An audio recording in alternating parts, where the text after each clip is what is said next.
Hey guys, it's Brian. So recently I've been showcasing a lot of deck profiles that topped the regional recently here in DR, which was the Santo Domingo regional for March. So today I decided to go ahead and showcase the latest deck I've been working on, since I haven't uploaded a gameplay video in a while. So today I'm going to showcase my Crusadia Guardragon deck profile. And it's a pretty standard deck with a couple of interesting tech choices in my opinion. So for the main deck we have, this is all in alphabetical order by the way. We have 1 Archlord Christia, 3 Ash Blossom and Joyous Spring, 3 Black Dragon Collapse Serpent, 3 Crusadia Arborea, 3 Crusadia Draco, 3 Crusadia Leonis, 3 Crusadia Maximus, 3 Crusadia Reclusia,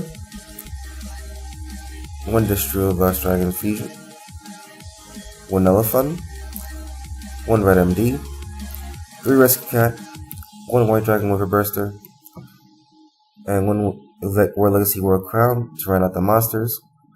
And for the small spell lineup, we have 3 Called by the Grave, 1 Deck Lockdown, 1 Monster Reborn, 1 Upstart Goblin, 1 War Legacy Guardragon, 2 War Legacy Succession, and 1 Sublime Judgment. Now, the reason behind the main deck choices is before I was running the 2 Kaiju Waterfront and the Gamma Seal, but I kept drawing the Gamma Seal and I didn't want to have 2 dead cards in my deck. So I would rather just go ahead and have a card like Christia where I can just special summon it off of Saryuja, and if anything, at the very least, I know I won't have 2 dead cards in my deck. Apart from a Terraforming that ran with it, so by drawing that 1 card, I had 3 dead cards in my deck. Also, as you can see, I did mention I am running the deck lockdown. Since this is a monster heavy deck and you're most likely just going to get to your combo turn 1 if you're playing first, if you happen to draw this card, it actually forces your opponents to get rid of it, or they won't be able to do anything to get cards out of the deck except drawing. So that's the main reason why I run it, as a way of just forcing my opponent to get rid of cards to go ahead and get rid of this, so they can go ahead and further push their plays. I am playing also the 1 Judgment and the 1 Upstart. Upstart is mainly for consistency to make sure I can go through the deck as fast as possible, because I didn't feel like War Legacy Guardragon was really that needed. It does help when they Veiler your Sparta, but apart from that, I don't really see much use for it. It is a good card, but I hated seeing multiples of it. Even if Saryuja was in the deck to fix my hand, I would rather just keep that as a 1 to have more options to draw into my other extenders or Crusadia monsters. I am running 2 Succession because even though I can only activate 1 per turn, it just helps with your combos in case you only draw 1 Crusadia, but you happen to draw a revival card like Succession or Monster Reborn. You can still go off into your combo. And the 1 Judgment is self-explanatory. It's Judgment. You can negate almost anything. For my extra deck, I am running 4 specific synchros. So the synchros are Borreload Savage Dragon, Crystal Wing, FA Dawn Dragster, and Eteria Beast, which is pretty standard. I am deciding to run the 1 Abyss Dweller because there are a lot of decks that depend on their graveyard and I just really don't want to deal with it, since the deck does not have a lot of negations for the graveyard.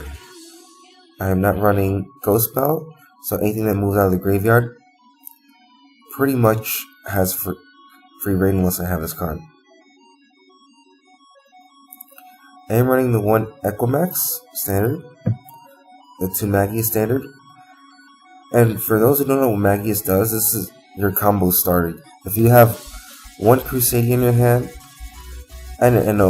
or two Crusadia with one Crusadia with a revival card, you pretty much are going into your combo because Magius, when you special summon a monster to the zone that it points to, you get to go ahead and search for a Crusadia monster, which most likely will be Draco.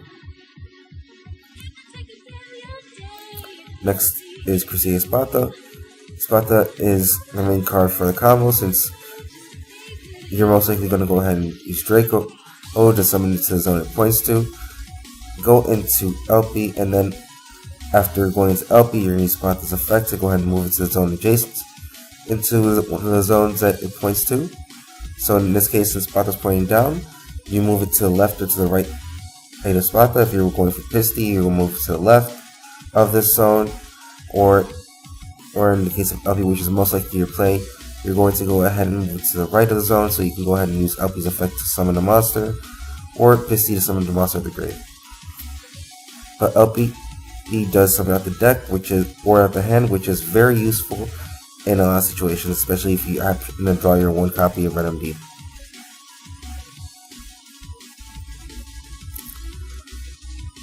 Next, we have our Guardragon Argaban. This is the way you get Crystal Wing onto your board, because you pretty much just go ahead and get two zones pointing into the same spot, and it's empty. As long as you have those two link arrows pointing to the same zone, you can special summon a monster from the extra deck. But remember, they all have to be dragons, so Crystal Wing fits the bill. As I mentioned, LP. Between LP and Pisti, they are very easy to summon. They're just 1 level 4 lower dragon, and so you can just simply use their effects to go into your combos. And the main combo to start off the game usually would just make you go through your Magius, Sparta to LP, and then reviving the Venom D to revive your Draco would lead you into your Saryuja. Running 2 Saryuja because it's a way of going through your cards, and you're most likely not going to go to your third one. And lastly, the 1 Underclock Taker as a way of just having another card that points down to one specific zone instead of running a third Magius. My side deck is still a work in progress.